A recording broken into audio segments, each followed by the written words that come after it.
Kamusta? Ngayon ay pag-aaralan natin ang tunog ng titik A. Bahagyang ibuka ang bibig sa pagtunog ng titik A. A. Makinig sa sasabihin ko at ulitin pagkatapos ko itong banggitin. Ama, ama. Apa, apa. Ada, ada. Aso. Ulitin mo nga ang ngalan ng mga larawan na ito.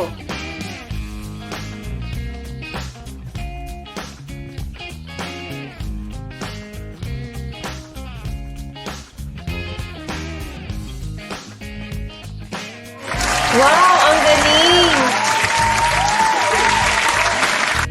Ano ang unang tunog ng salitang ama?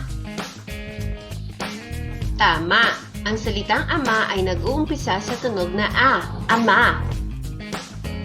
Ano ang unang tunog ng salitang apa? Tama!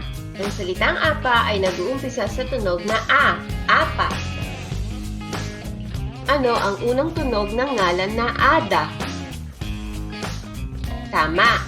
Ang ngalan na Ada ay nag-uumpisa sa tunog na A, Ada.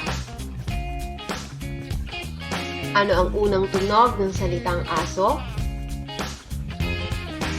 Tama! Ang unang tunog ng salitang aso ay A, aso. Ngayon naman, kumembot ng 2 beses kung ang mga larawan ay nag-uumpisa sa tunog na A.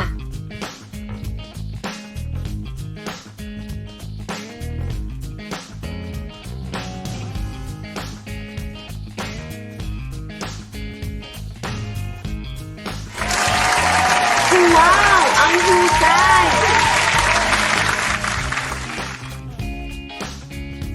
Mga bata, huwag nating kalimutan ang tunog ng titik A. A. Tara na't aralin natin ang pagsulat ng titik A.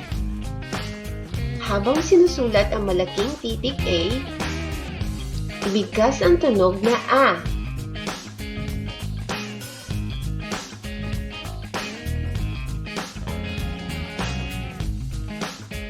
Sunod naman ang maliit na titik A. Habang sinusulat, binibigkas ang kanyang tunog. A. Hanggang sa muli!